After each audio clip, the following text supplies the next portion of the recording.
killing people faster. You see, they're taking out all you. I am Randy Stanley, and I am a creative director.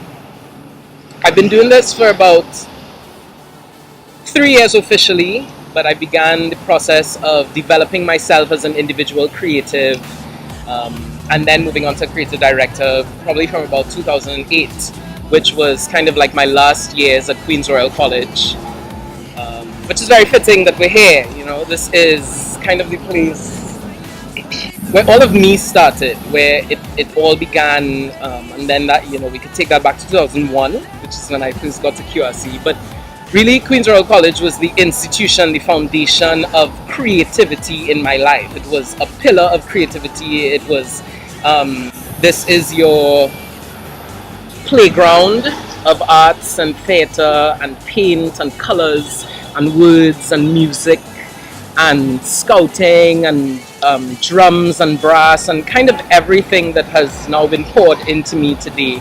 It all began at QRC, and from different, you know, just by the way, school activities to actual events that we as students were in charge of putting on. That's kind of where my entire foundation of creativity began. When I was wrapping up my years at QRC, kind of in Form 6, I began to focus a lot more specifically on performance and developing myself as a performer. I then went off to the New York Film Academy and to New York and Los Angeles and studied acting, specifically acting for theatre.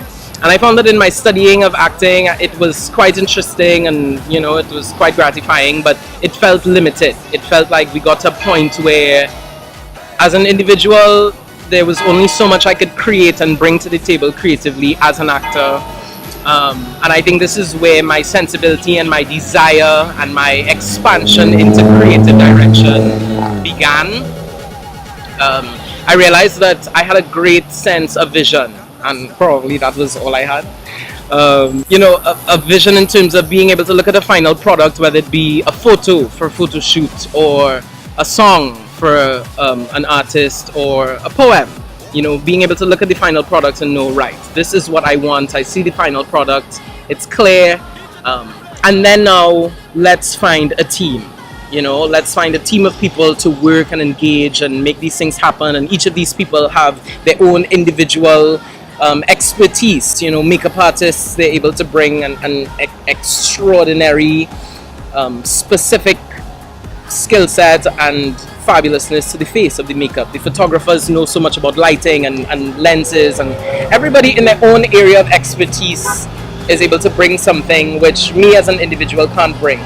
And that is one of the main reasons why I find myself continuing to do this, why I'm continuing to push my interests in terms of the kind of work that I work on and the kind of fields that I explore, because I find it to not be because I find it to be so much more gratifying and motivating when we all work together, when we are able to come together as a team of creatives and have one vision that we all, each in our areas of expertise and specialty, we all bring something to the table to then execute something which is so much bigger than any of us.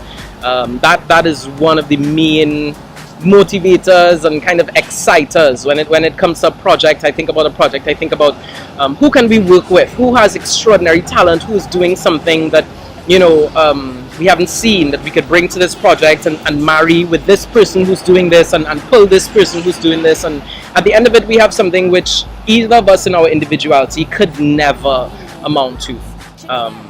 That's where my excitement lies in creative direction. My ultimate purpose, I firmly believe, is to tell stories that bring beauty into the world. I primarily and solely, almost at my very core, see myself as a storyteller. That's where it began. I actually began as a Mr. Sandfest storyteller in San Fernando in 2005.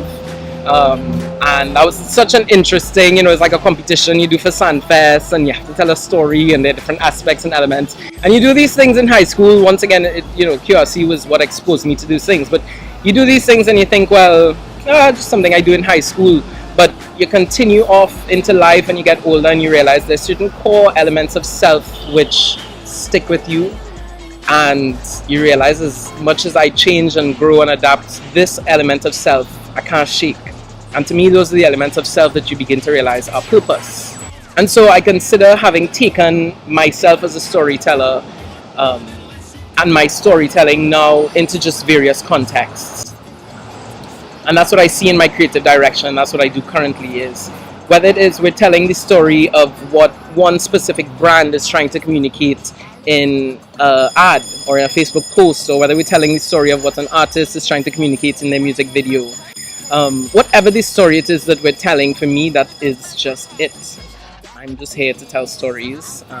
And whenever I'm able to work with people to make the telling of that story even more incredible, to bring it to life in such a way that, you know, is dynamic, that's what I believe my purpose is. And to bring beauty.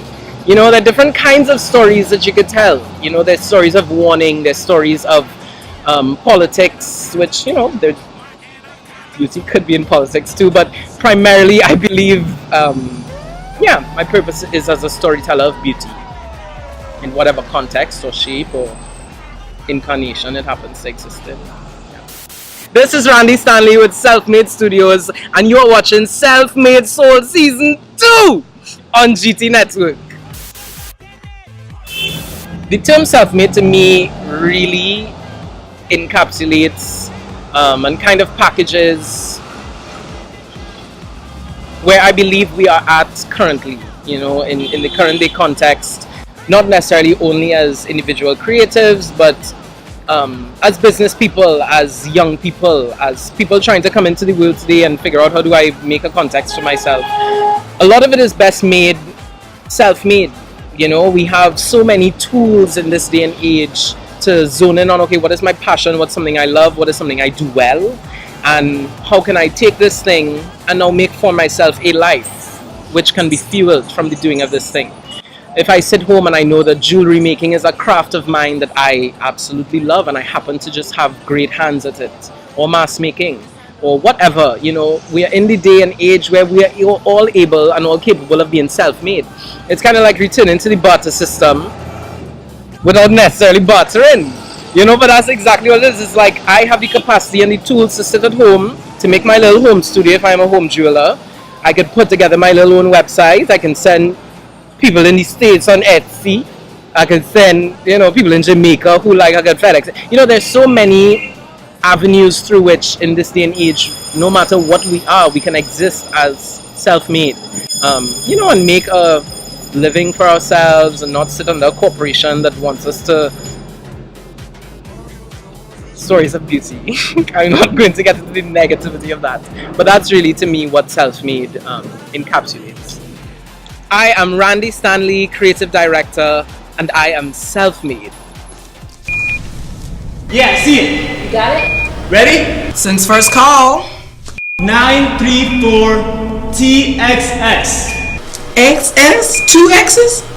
No, XS, like in excess. NXS? Geez, use the NATO phonetic alphabet. The what? Is it S, Sierra? Duh. Right, it's Niner 34 Tango X-Ray Sierra. Thank you, doll. Now, there should be a dash followed by 2 letters. Okay. So, now I want you to cut the blue and white wire. Which one? There's 2 of those. No, there is one blue with a white stripe, and the other one is white with a blue stripe. I'm telling you, they look really identical. No, they are not. Right, hun, they really are similar. One is a teeny bit blue, honey. Okay, I guess that one. So wait, which one do I cut? The teeny bit blue one? Okay! Okay, wait, stop. You said the last 2 letters were Oscar, Kilo. What? Okay, Oscar, Kilo? No, okay, like okay, and I'm gonna tell you what they are. Yeah, and then you didn't. I thought we skipped that part. Skip a step into disarming a bomb? Well, I thought it was pretty responsible on your part. Why do you always do this? Why do you not always shut up? On the radio, when we answer in the affirmative, we say, Roger. Right, Roger, I'm sorry.